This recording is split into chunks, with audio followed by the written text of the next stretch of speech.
우리 은하의 중심으로부터 약 26,000광년 떨어진 국부 거품의 안쪽. 그곳에는 우리 태양계를 포함해 수많은 성당과 성운을 품고 있는 오리온의 팔이 있습니다. 그리고 지금 그 쓸쓸한 공간을 홀로 떠돌며 청소하고 있는 가수는 무료함을 달래기 위해 무한한 시간 알갱이 전의 유산인 노래라는 것을 흥얼거리고 있었습니다. 내 사랑을 보았어요. 그녀 곁으로 날아갔죠. 그건 굳어진 시간의 조각. 시간이 아름다운 무늬를 쓰다듬어요. 얕은 바람의 진흙처럼 보드라운 그 무늬를.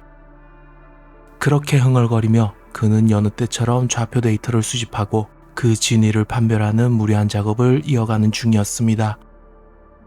1만 개의 시간 알갱이가 흐르기 전에는 그의 모세계에도 노래 말고 흥미롭고 재미있는 일들이 수없이 넘쳤습니다.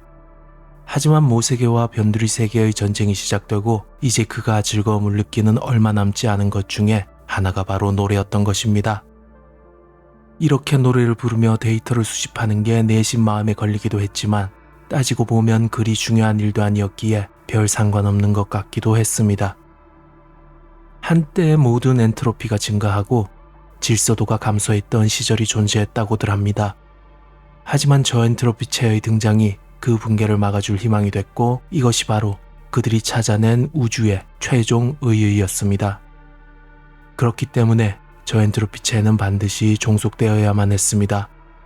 그리고 그가 진행하는 좌표 수집은 주로 주액을 통해 이루어졌습니다. 그것은 우주의 모든 정보를 삼킬 수 있었습니다. 대부분 중막의 것, 장막의 것, 경막의 것이었지만 언젠가는 단막의 정보를 수집하는 날이 올 수도 있을 것입니다. 또한 주액은 5억 개의 시간 알갱이 전의 좌표 변환까지 모두 추적해서 매칭시킬 수도 있다고 합니다. 태초로 거슬러간 우주에는 저 엔트로피 집단이 얼마 없었고 그 시절에는 은닉 유전자와 청소 유전자도 존재하지 않았습니다. 하지만 이제 대부분의 존재가 은닉과 청소 유전자를 갖고 있었으며 그들조차도 서로의 존재를 어렴풋이 느끼기만 할 뿐이었습니다. 그래서 가수와 같은 말단 청소부도 쉽지 않은 직업이었습니다. 주액이 삼키는 수많은 정보들 중 허위 좌표는 수없이 많았고 이때는 오직 저 엔트로피체인 가수의 직감에만 의존해 그 진위를 판별하고 청소 작업을 시작해야만 했습니다. 다행히 가수를 포함한 말단 청소부들에게는 수많은 정보의 행렬을 통해 원발신자의 정신에 감응할 수 있는 고유한 능력이 있었습니다. 그때 그들이 진위 여부를 판별하는데 가장 많이 쓰이는 방법은 발신자의 공포와 두려움을 찾아내는 것입니다. 청소부와 같은 존재에게 낯선 미움, 질투, 욕심, 사랑 등의 감정은 그도 잘 모르지만 그럼에도 공포와 두려움만은 진심과 맞닿아 있음을 그 또한 잘 알고 있었습니다.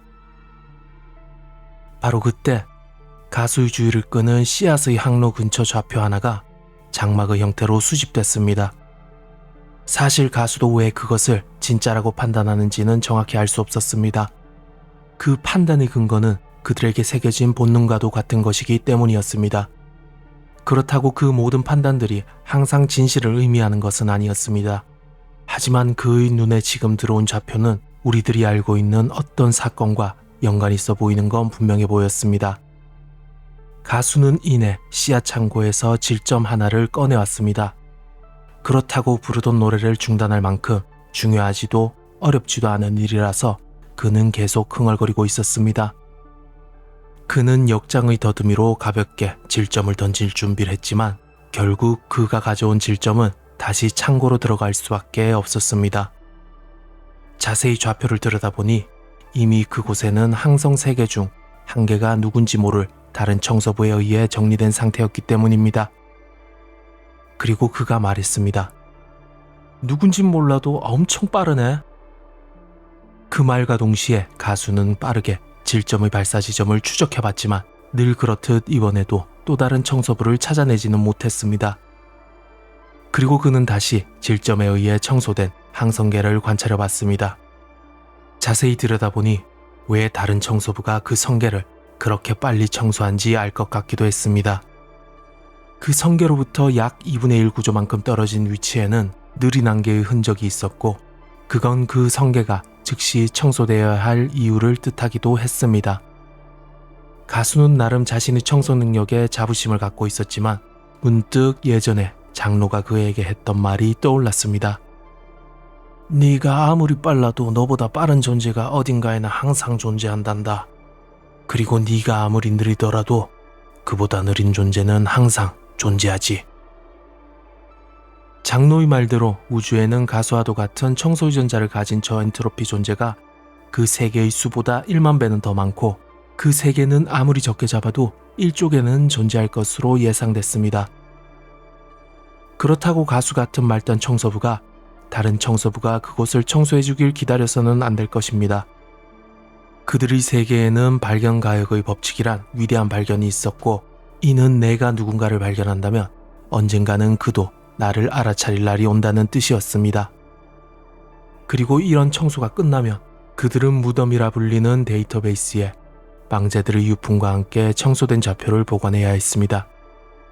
그건 이들 세계에 존재하는 모종의 관습과도 같은 것이었습니다. 가수도 그 관습에 따라 방금 청소된 항성계의 유품을 정리하던 중 흥미로운 것을 발견하게 됐습니다. 그건 망자가 중막을 통해 다른 좌표 성계와 3차례 주고받은 통신 기록이었습니다. 중막은 저 엔트로피체가 아는 한 가장 원시적인 통신 방식에 속했습니다. 그래서 그들은 중막을 원시막으로도 불렀습니다. 가수는 고대의 유물들을 유독 좋아하는 존재였고 이런 그에게 원시막은 오랜만에 찾아낸 유흥거리와도 같았습니다. 조금 더 자세히 원시막의 내역을 들여다보니 자체 해석 시스템이 그 안에 내장돼 있었습니다. 그렇게 가수는 운 좋게 원시막의 내용을 어렴풋이 이해할 수 있게 됐습니다.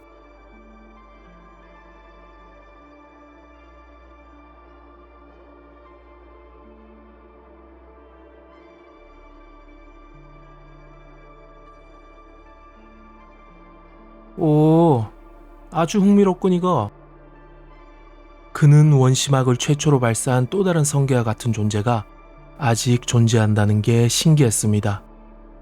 은닉 유전자가 발현하지 않은 저 엔트로피체가 지금까지 우주에 생존한다는 건 불가능하다고 여겼기 때문입니다. 하지만 이내 또 다른 궁금증이 생겨나기 시작했습니다. 방금 자신보다 한 발 빠르게 항성계를 청소한 존재가 왜 중막을 발사했던 성계를 가만히 놔뒀을까? 이유는 아마 둘 중 하나인 것 같았습니다. 첫 번째, 자신이 발견한 두 세계 간의 원시막 통신 내용을 발견하지 못했다. 두 번째, 원시막만을 사용하는 항성계는 청소할 가치도 없다. 하지만 가수가 아는 한 두 번째 판단은 아주 멍청한 생각이었습니다. 이를 방치해 둔다면 원시막 세계는 자신들을 끊임없이 확장해 나갈 것이고 발견 가역 법칙에 의해 언젠가는 자신들이 청소될 수도 있기 때문입니다. 그런 생각을 하며 상황을 분석하던 가수는 생각보다 이 일이 복잡하다는 것을 알게 됐습니다. 처음 3번의 원시막 통신 이후 원시막을 통한 최초 좌표 발사, 그리고 60개 시간 알갱이 이후 원시막 문명의 우주선으로 의심되는 곳에서 장막 통신으로 방금 청소된 성계의 좌표를 발사. 이 사실을 가수가 눈치채기까지 12개의 시간 알갱이가 흘렀고 원시막은 이제 은닉 유전자를 발견했을 것으로 의심됐습니다. 다행스러웠던 점은 그들이 청소 유전자를 발현하기에는 짧은 시간이라는 점이었습니다. 그렇기 때문에 원시막 세계에서 남은 선택은 아마 느린 안개 속으로 자신들의 세계를 감추는 것뿐이었을 겁니다. 가수는 그들이 느린 안개로 들어갔는지 즉시 확인해봤지만 그런 흔적은 남아있지 않았습니다. 상황을 분석할수록 가수는 이 일이 기묘하다고 생각하게 됐습니다. 그들의 발전 속도를 봤을 때 12개의 시간 알갱이 동안이면 충분히 느린 안개를 발견했을 시간이지만 아마도 그들은 그 선택 대신 다른 전략을 택한 것이 분명해 보였습니다. 가수는 즉시 비가이 프로세스를 작동시켰고 이내 씨앗의 장로가 말했습니다. 가수, 너 지금 뭐 하는 거냐? 비가이는 네 권한으로 작동시키면 안 된다는 걸 모르진 않을 텐데. 장로님, 저 엔트로피 세계를 한 곳 발견했습니다. 이 세계를 자세히 들여다보고 싶습니다. 그건 네 권한 밖의 일이야. 자네는 그저 멀리서만 관찰하는 걸로도 충분해. 하지만 장로님, 꼭 확인해보고 싶은 게 있습니다. 비가이는 그런 일에 쓰일 만큼 한가하지 않네. 당장 비가이 접근을 해제하고 자네 일에만 신경 쓰도록 하게나. 가수는 더 이상 부탁해도 소용없음을 알았고 장로와의 대화를 그대로 마무리 지었습니다.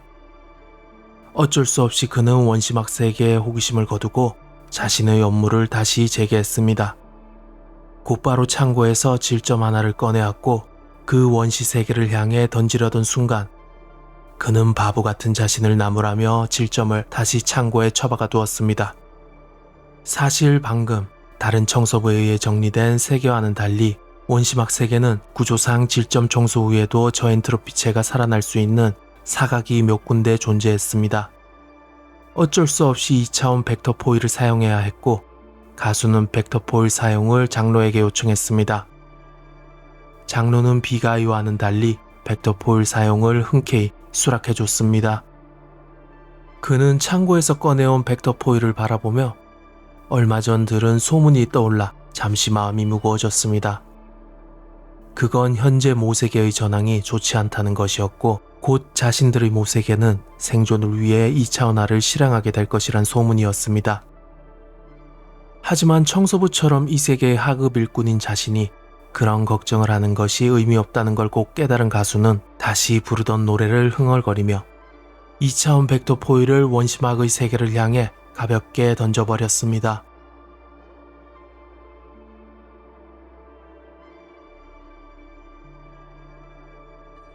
(56년) 만에 동면에서 깨어난 청신의 눈에 가장 먼저 들어온 것은 마치 악마의 눈처럼 자신을 노려보고 있는 목성의 대적점이었습니다.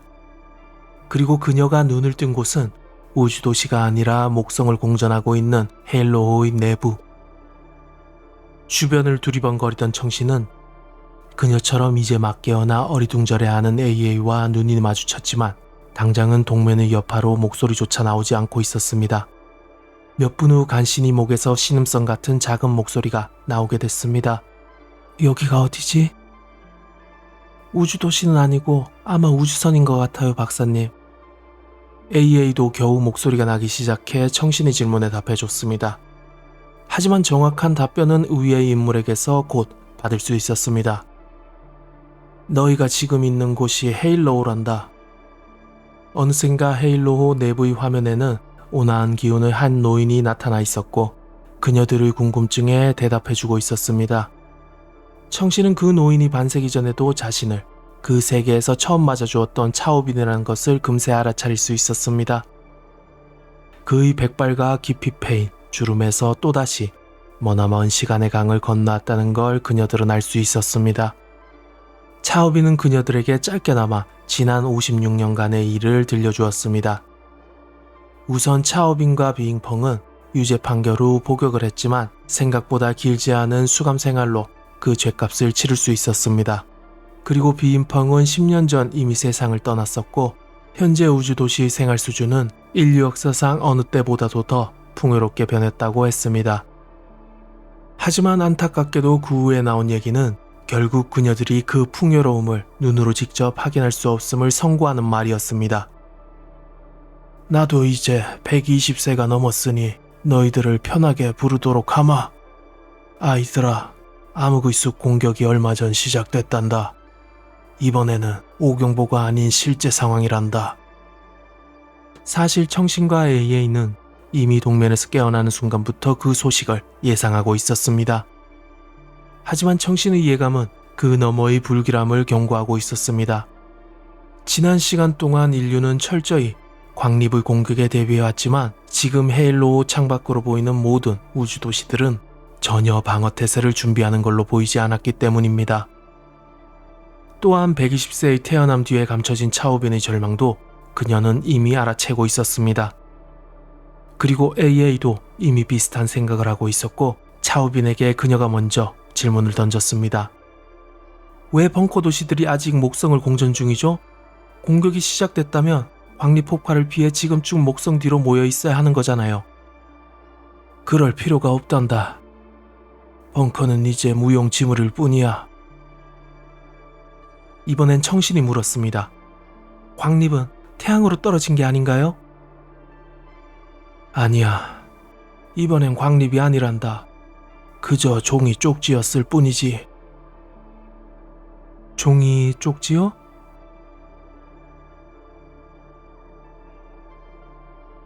청신과 AA가 깨어나기 1년 전 태양계 경보 시스템에 오르투구름을 스쳐 지나가는 거대한 미확인 비행체가 감지됐습니다.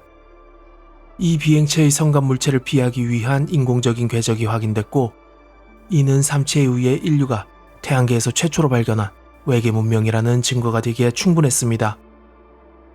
이 외계 우주선이 가장 근접했을 때는 태양계로부터 약 1.3강년 거리까지 접근했습니다. 하지만 이후 다시 궤도를 틀어 그것은 유유히 어딘가로 사라져버렸습니다. 그리고 비행체와의 거리를 감안하면 이 일련의 사건은 약 1년 4개월 전에 벌어졌던 것이고, 지금쯤이면 그 외계 우주선은 이미 아주 멀리까지 가버렸을 것으로 예상됐습니다. 하지만 여전히 인류는 불안에 떨 수밖에 없었습니다. 외계 비행체가 약 1.3강년까지 태양계에 근접한 순간 그것이 태양계를 향해 광속에 가까운 미지의 물체를 발사했다는 사실이 확인됐기 때문입니다. 이후 태양계의 모든 관측 시스템은 그 물체를 분석했고, 결국 이것이 광립과는 전혀 다른 무엇이라는 결론을 내렸습니다. 미지의 발사체는 광립처럼 성간 물질과의 마찰을 통해 빛을 내지 않았고, 모든 대역의 전자기파 또한 발생시키지 않았습니다. 유일하게 그것의 존재를 증명하는 것은 아주 미약하게 발산되고 있는 중력파 뿐이었습니다. 그나마 다행인 사실이 추가로 2가지 밝혀졌습니다. 우선 그것의 궤도를 예측해본 결과가 태양을 향하는 게 아닌 화성과 목성 사이를 지나치는 경로였다는 점이었습니다. 그리고 태양으로부터 약 150천문 단위 떨어진 지점부터 그것의 에너지가 줄어들었고, 속도도 광속의 0.1%로 줄었다는 점이 인류에게는 큰 위안이 되었습니다. 현재 발사체의 속도는 인류 우주선으로도 여유롭게 근접 관찰이 가능했습니다. 이에 연방정부는 급히 레벌레이션호와 알래스카호를 출발시켰습니다. 약 2주간의 항해 후 두 함선과 미확인 발사체 간의 거리는 이제 수십만 킬로미터였습니다. 이미 열흘 전 그 물체는 비행을 멈추고 우주 공간에서 표류하는 중이었습니다. 알래스카호와 레벌레이션호는 더 이상 그 물체에 접근하는 대신 소형 탐사정에 2명의 지휘관만을 태운 채로 그것과 접촉하기로 했습니다. 그 탐사 임무를 맡은 인물은 함대군 소장 바실리와 물리학자 바이였습니다. 바실리 소장은 반세기 전 발생한 암흑의 숲 오경보 당시 관측 장교였습니다. 그는 그 일로 당시 군적을 박탈당했지만 시간이 흐르고 그의 판단이 옳았음이 밝혀져 지금 이 함대의 지휘관 자리까지 오를 수 있게 됐던 것입니다. 그리고 바실리에 비해 30살은 어려 보이는 젊은 물리학자 바이는 위기의 시대 인물로 소장보다 태어난 시기는 약 한 세기 더 앞선 인물이었습니다. 그리고 그가 세계적인 물리학자인 것만큼 유명한 사실은 그의 지도 교수가 바로 제어 핵융합 기술의 아버지 딩이 박사라는 것이었습니다. 그런 그들은 과거 딩이 박사가 인류 최초로 물방울과 접촉한 상황과 자신들의 상황이 꽤나 닮아 있었다고 생각 중이었습니다. 하지만 두 사람 모두 당시 인류가 범했던 실수를 너무나도 잘 알고 있었기에 그들처럼 오만함에 빠지지 않았고, 그렇기 때문에 탐사정으로 이동하는 자신들의 최후가 딩이 박사처럼 될 수도 있다고 생각하고 있었습니다. 이런 생각들을 하는 동안 그들의 탐사정은 미약한 중력파를 추적해 미확인 발사체 앞에 도착해 있었습니다. 이론상 관측 장비에 포착될 크기의 중력파를 내뿜는 물체라면 그 질량이 천체 규모일 것으로 예상했지만, 역시나 그들의 이론과는 전혀 어울리지 않는 모습이 그들을 맞고 있었습니다. 탐사정 외부의 카메라에 담긴 영상은 실시간으로 탐사정과 모함선 2대에 전송되고 있었고, 그들이 보고 있는 것은 길이 8.5cm, 폭 5.2cm의 직사각형 필름이었습니다. 하지만 이 필름은 일반적인 필름과는 전혀 다른 점이 있었습니다. 어떤 얇은 물체라도 3차원에서는 존재할 수밖에 없는 두께라는 개념이 그 물체에겐 존재하지 않고 있었습니다. 또한 추가 분석을 통해 그 얇은 필름에서 발산되는 하얀 빛은 가시광선을 포함해 어떤 복사 파장도 발산하고 있지 않았습니다. 이런 사실들로 이 물체는 이미 인류의 과학과 상식을 아득히 초월하는 문명의 것이라는 게 명백해 보였습니다. 그리고 그것에 의해 탐사정과 모함선 2대는 과거 딩이와 같은 마지막을 맞을 수도 있다고 생각했습니다. 하지만 이와는 상반되게 그것이 절대로 태양계의 운명을 끝내기 위한 공격무기로는 보여지지 않았습니다. 이후로도 탐사정은 로봇팔을 이용해 그것을 잡아보려 했지만 그 얇은 종이 쪽지는 모든 것을 투과해버리는 성질이 있어서 고정된 위치에서 1mm도 움직일 수 없었습니다. 종이 쪽지를 옮기기 위해 다양한 방법을 시도했지만 그 모든 시도가 실패로 돌아갔고 결국 누군가의 기발한 생각을 통해 그 물체를 함선 내 연구실로 옮길 수 있게 됐습니다. 그건 종이 쪽지를 연구실로 옮기는 것이 아닌 연구실을 종이 쪽지로 가져가는 것이었습니다. 이는 그 필름이 모든 것을 투과하는 성질이 있었기에 가능한 방식이었습니다. 그렇게 추가 연구를 진행했지만 그것의 질량이 0에 가깝다는 것과 쪽지에서 발산되는 빛과 중력파가 점점 약해진다는 사실 정도만을 알 수 있었습니다. 그리고 그 약해짐의 속도에 따르면 아마 얼마 안가 이 종이 쪽지는 우주에서 자연적으로 증발할 것으로 생각됐습니다. 그것의 증발을 마지막까지 확인하기 위해 두 함선은 그곳에 정박했고 그 기간 동안 선원들의 머리에서 쪽지의 존재감은 점점 옅어지고 있었습니다. 바이 박사도 더 이상 연구는 무의미함을 알고 오랜만에 숙소에서 깊은 잠을 청하기로 했습니다.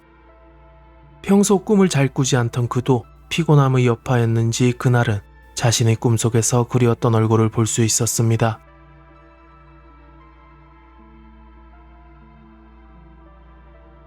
지금 바이 박사가 있는 곳은 황량한 사막이었고 그의 맞은편에는 자신의 지도 교수였던 딩이 박사가 질문을 던지고 있었습니다. 만약 양자의 불확정성이란 가정을 파기하고 양자 세계의 모든 운동이 확정적이라는 가정을 한번 해보세. 이때 초기 조건을 알 수 있다면 수억 년 전 외계인이 우리가 앉아있는 이 사막의 존재를 확정시킬 수 있다고 생각하나? 당연히 불가능하다고 생각합니다, 교수님. 이 사막은 자연적으로만 변한 결과가 아니라 문명을 포함한 모든 생명체의 영향을 받은 것이기 때문입니다. 그리고 그 중에 가장 지대한 영향을 끼친 문명의 행위는 물리학으로는 설명할 수 없는 영역이라고 생각합니다. 좋아. 자네의 말을 인정한다면 자네는 어째서 우주의 상태 해석을 물리학적으로 설명하고 예측하려는 건가? 이건 자네뿐만이 아니라 모든 물리학자에게 해당되는 질문이기도 하네. 교수님이 말씀하시는 건 이미 물리학의 범주를 넘어선 게 아닌가요? 문명이 사막화를 가속화시킨다는 건 물리학으로 설명할 수 없지만 이 또한 특정한 법칙에 의해서 진행됐고 그 규칙성을 밝힐 수 있다고 생각합니다. 그리고 적어도 물리학이 규명하려고 하는 우주의 법칙이 불변이라는 점은 명확한 사실입니다. 나도 사실 자네의 마지막 말로 오랜 세월 나 자신을 위로해왔지. 이 위대한 만찬 식탁 위에 누구도 손대지 않은 접시가 아직 하나쯤은 남아있지 않을까라고. 바이는 교수의 말이 바로 이해가 가지 않았지만 딩이는 아랑곳하지 않고 자신의 말을 이어갔습니다. 위기 세기 초 지자에 의해 물리학이 좌절됐고 수많은 물리학자들이 목숨을 끊었었지. 난 그때 그들이 바보 같다고 생각했어. 물리학자라면 새로운 현상이 나타났을 때 흥분해야 하는 게 당연하기 때문이지. 하지만 이제서야 난 깨닫게 됐지. 적어도 그때 그들이 나보다는 더 똑똑했단 걸. 그 중에는 양둥이란 물리학자도 있었어. 그들은 이미 모든 걸 내다볼 수 있었기 때문에 자살했던 것 뿐이야. 자네도 설마 지자가 만들어낸 허상이 지구의 가속기 말단에만 존재할 거라고 생각하나?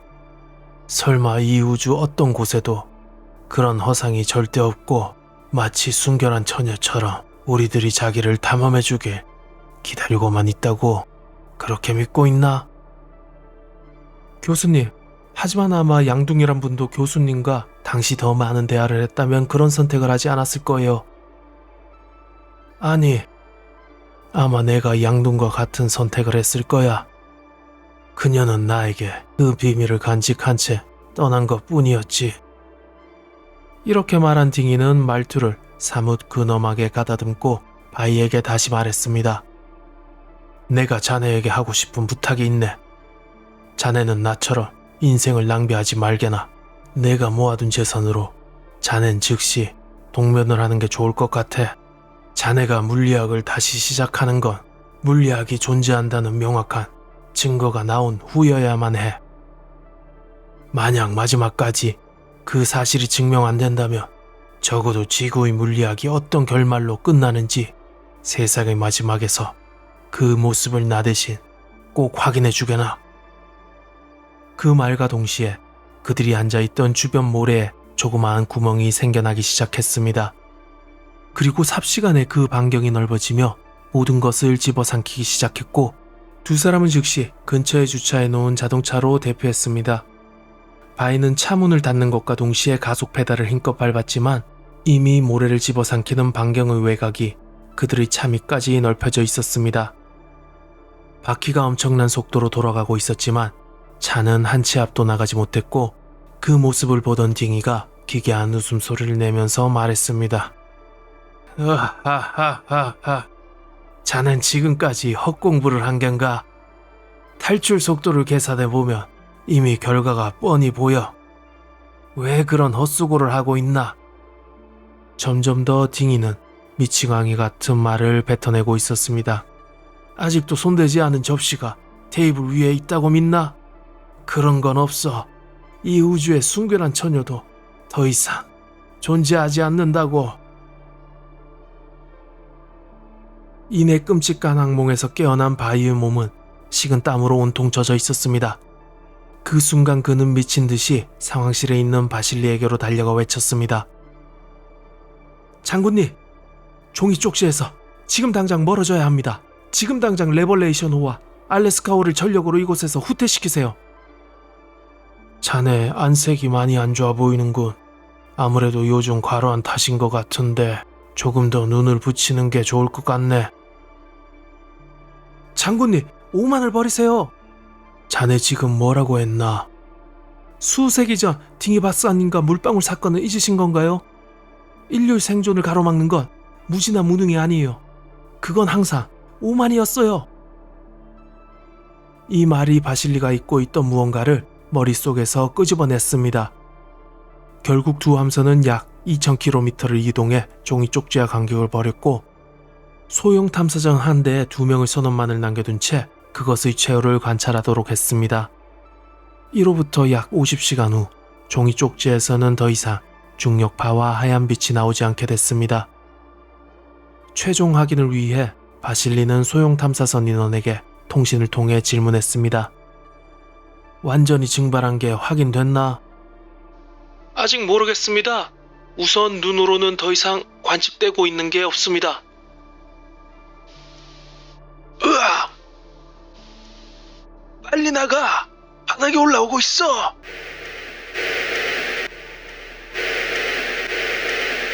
이 말을 끝으로 탐사선과의 통신은 끊어져 버렸습니다. 그리고 곧 모함선 2대에 있던 모든 인원들은 상상치도 못한 광경을 보게 됐습니다. 2000km 앞 탐사정의 아랫부분이 빛을 내며 넓은 무용의 판 위로 퍼져나가고 있었고 다급히 탐사정의 입구로 우주복을 입은 채 탈출하던 2명의 선원도 그 판막 위로 녹아내리고 있었습니다. 이 모습은 마치 눈에 보이지 않는 2차원면으로 탐사정과 그들이 빨려 들어가는 것처럼 보였습니다. 더 이상 고민할 필요는 없었고 즉시 바실리는 전속력 후퇴를 명령했습니다.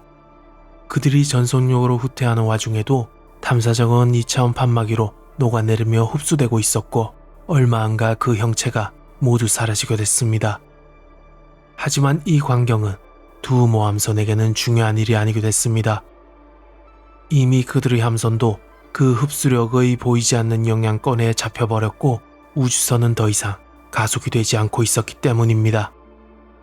하지만 우주선의 모든 동력 장치는 정상 작동 중이었고 심지어 가속의 영향으로 인해 우주선의 모든 선원은 가속 반대 방향으로 무지막지한 중력을 받고 있었습니다.